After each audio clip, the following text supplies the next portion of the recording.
स्वागत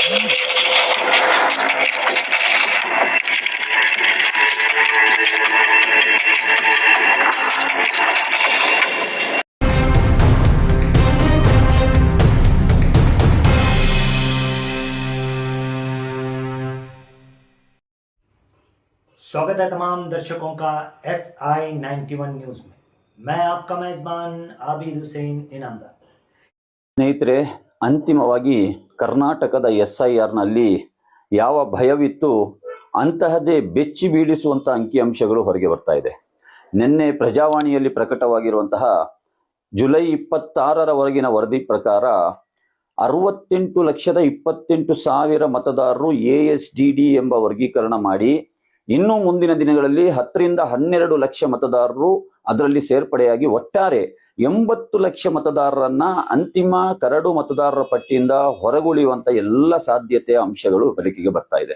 ನಾನು ಮೊದಲೇ ಎಚ್ಚರಿಸಿದ್ದೆ, ವೆಸ್ಟ್ ಬೆಂಗಾಲ್ ಮತ್ತು ಬಿಹಾರದಲ್ಲಿ ಆಗಿರುವಂತ ಅವಾಂತರಗಳು ಕರ್ನಾಟಕದಲ್ಲಿ ಆಗ್ಬಾರ್ದು ಅಂತ ಹೇಳಿದ್ರೆ ಕರ್ನಾಟಕದ ಜನಪರ ಸಂಘಟನೆಗಳು ಬೀದಿಗಿಳಿದು ಎಲ್ಲಾ ಜನರಲ್ಲಿ ಈ ಬಗ್ಗೆ ಜಾಗೃತಿ ಮೂಡಿಸ್ಬೇಕಂತ ಹೇಳಿ ಎದ್ದೇಳು ಕರ್ನಾಟಕ, ಜಾಗೃತ Karnataka, welfare party of India, social democratic party of India ಮತ್ತು ಎಲ್ಲಾ ಜನಪರ ಸಂಘಟನೆಗಳು ಫೀಲ್ಡ್ ಅಲ್ಲಿ ವಾಲಂಟಿಯರ್ ಆಗಿ ಕೆಲಸ ಮಾಡಿಯೂ ಕೂಡ ಇಂಥ ಅಂಕಿಅಂಶಗಳು ಬರ್ತಾ ಇದೆ ಅಂದ್ರೆ ಇದು ನಿಜಕ್ಕೂ ಬೆಚ್ಚಿ ಬೀಳಿಸುವಂತ ಅಂಕಿಅಂಶ.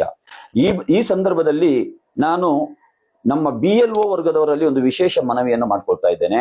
ಏನು ಕರ್ನಾಟಕದಲ್ಲಿ ASDD absent, permanent shifting, duplicate and delete ಈ 4 ವರ್ಗಗಳನ್ನು ಹೊರತುಪಡಿಸಿ ಚುನಾವಣಾ ಆಯೋಗ ಕರ್ನಾಟಕದಲ್ಲಿ ಅದರ್ಸ್ ಎಂಬುವಂತ ಒಂದು ವರ್ಗೀಕರಣವನ್ನು ಏನು ಮಾಡಿದೆ. ಇದರಲ್ಲಿ ಈಗಾಗಲೇ ಕೆಲವು ಜಿಲ್ಲೆಗಳಿಂದ ಬರ್ತಾ ಇರುವಂತಹ ವರದಿ ಪ್ರಕಾರ ಜೀವಂತವಾಗಿರುವಂತಹ ವೋಟರ್ಗಳನ್ನು ಕೂಡ ಡೆತ್ ಅಂತ ಹೇಳಿ ರಿಪೋರ್ಟ್ ಹಾಕಿರುವಂತದ್ದು ವರದಿಗಳು ಬರ್ತಾ ಇದೆ.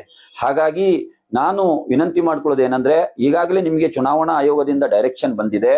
ಈ ಅನಕ್ಷರಸ್ಥರು, ಮಹಿಳೆಯರು, ಕೂಲಿ ಕಾರ್ಮಿಕರು, ವಲಸೆ ಕಾರ್ಮಿಕರು, ಅಶಕ್ತರು ನಾಳೆ ASDD ಅಥವಾ ಅದರ್ಸ್ನ ಈ ವರ್ಗೀಕರಣದಿಂದಾಗಿ ಅವರ ದಾಖಲಾತಿಗಳನ್ನ ಹಿಡ್ಕೊಂಡು ತಾಲೂಕು ಕಚೇರಿ, ಜಿಲ್ಲಾಧಿಕಾರಿ ಕಚೇರಿ, ಕೋರ್ಟಿನ ಅಲೆದಾಡುವಂತಹ ಒಂದು ಪರಿಸ್ಥಿತಿಯಿಂದ ಅವರನ್ನ ತಪ್ಪಿಸುವಂತಹ ಜವಾಬ್ದಾರಿ ನಿಮ್ಮ ಮೇಲಿದೆ. ಈಗಾಗಲೇ ನಿಮಗೆ ಡೈರೆಕ್ಷನ್ ಬಂದಿರೋ ಪ್ರಕಾರ ನಾನಿಲ್ಲಿ ಸ್ಕ್ರೀನ್ ಅಲ್ಲಿ ಹಾಕ್ತಾ ಇರುವಂತಹ 7 ರೀತಿಯ ಅನೋಮಲಿ, ಅದಕ್ಕೆ ಬೇಕಾದಂತಹ ಸರಿಯಾದ ರಿಮಾರ್ಕ್ಸ್ ಅನ್ನ ನೀವು ಹಾಕಿದ್ರೆ, ಕಮೆಂಟ್ ಅನ್ನ ಹಾಕಿದ್ರೆ ಇಲ್ಲೇ ಅವರ ಪ್ರೊಸೆಸ್ ಕ್ಲಿಯರ್ ಆಗ್ತದೆ. ಇನ್ನು 8-10 ದಿನಗಳ ಕಾಲ SIR ನ ಎನ್ಯುಮರೇಷನ್ ಫಾರಂ ನ ಡಾಟಾ ಎಂಟ್ರಿಯ ಪ್ರೊಸೆಸ್ ಬಾಕಿ ಇರೋದ್ರಿಂದ ಆ ಅನೋಮಲಿಯಲ್ಲಿ ಬಂದಿರುವಂತಹ ಎರರ್ ಮೆಸೇಜ್ ಏನಿದೆ ಅಥವಾ ಲಾಜಿಕಲ್ ಡಿಸ್ಕ್ರಿಪೆನ್ಸಿ ಏನಿದೆ ಅದಕ್ಕೆ ನೀವು ಸರಿಯಾದ ಕಮೆಂಟ್ ಅನ್ನ ಹಾಕಿದ್ರೆ ಅವ್ರು ಇಲ್ಲೇ ಪಾಸ್ ಆಗ್ತಾರೆ. ಉದಾಹರಣೆಗೆ, ನೀವು ಮ್ಯಾಪ್ ಮಾಡಿರುವಂತಹ ಮತದಾರರು ಅವರ ತಂದೆ ಮತ್ತು ಅವರ ವಯಸ್ಸಿನ ನಡುವೆ 40 ವರ್ಷಕ್ಕಿಂತ ಕಡಿಮೆ ಅಂತರ ಇದ್ರೆ ಅದು ಲಾಜಿಕಲ್ ಡಿಸ್ಕ್ರಿಪೆನ್ಸಿ ಅಂತ ಹೇಳಿ ತೋರಿಸ್ತಾ ಇದೆ.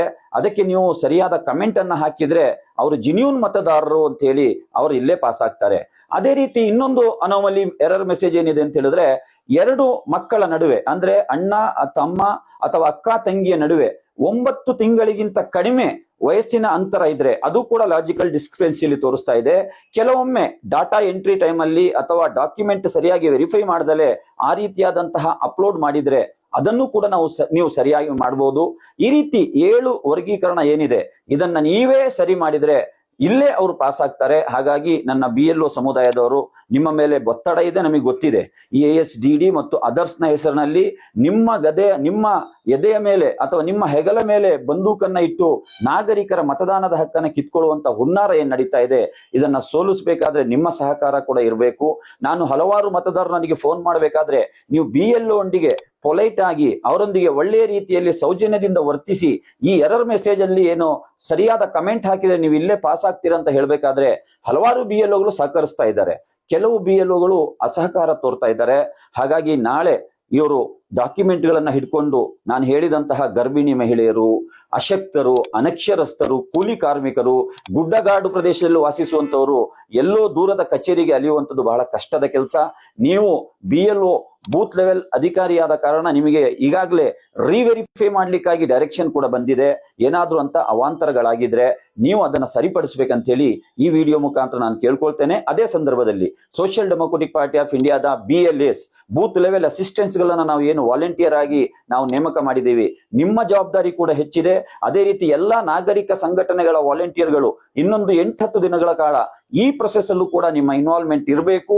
ಆ ಮಟ್ಟದಲ್ಲಿ ನಾವು ಕೆಲಸ ಮಾಡ್ಬೇಕಂತ ಈ ಮೂಲಕ ನಾನು ವಿನಂತಿಸ್ಕೊಳ್ತೇನೆ.